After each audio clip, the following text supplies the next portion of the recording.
balancing the new with the Get old your loadout all a set. little bit. I guess like what were some of your challenges there? Yeah, yeah. Um, so I mean, it is that kind of combination of taking something that feels very familiar and very classic, but making it for today. Making it for 2016.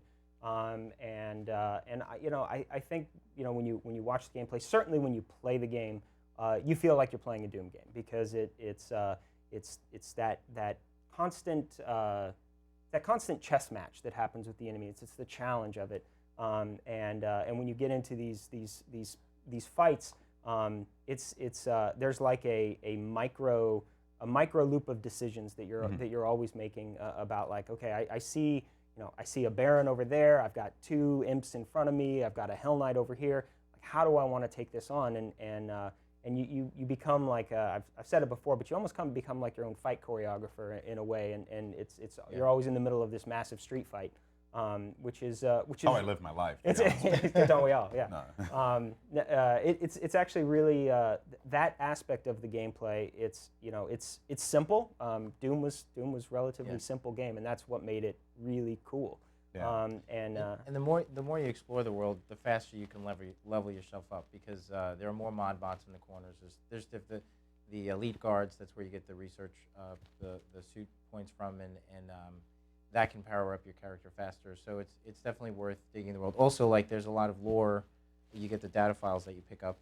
So, and out of that is what you fill up your codex with information. And when you're done, we kind of treated the codex like it was the UAC cult handbook.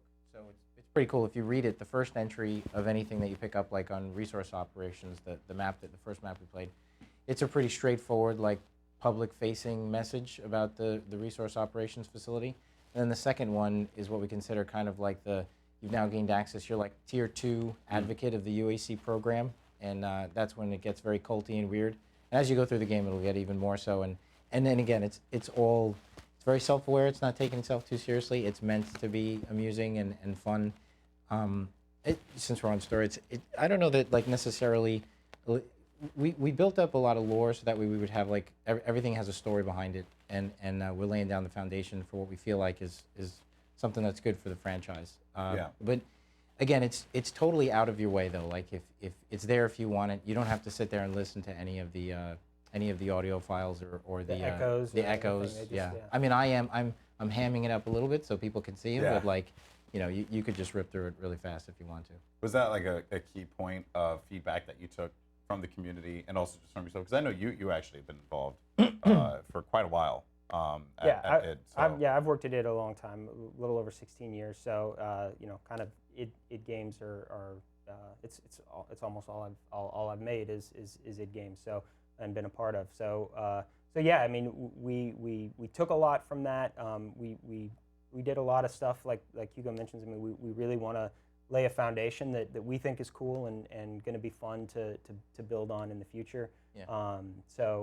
But yeah, I mean, adding again, it's everything we do, or we've tried to do from a classic perspective, or bringing it forward. It's always trying to make it really, really fun for somebody who maybe hasn't ever played Doom. We always have to keep that in mind. There's people out there that we want this to be their first Doom game. But at the same time, it's always got to feel, it's got to feel familiar. It's got to feel like, we're kind of given the Doom fan, the person that's it's been a part of their lives for 25 years. There's a knowing nudge and a wink kind of always, with whether it's the design of a creature, or the way the levels feel, or the way a secret works, or anything like that. It's all kind of, we're all part of the same team on that kind of side. Nice. So we have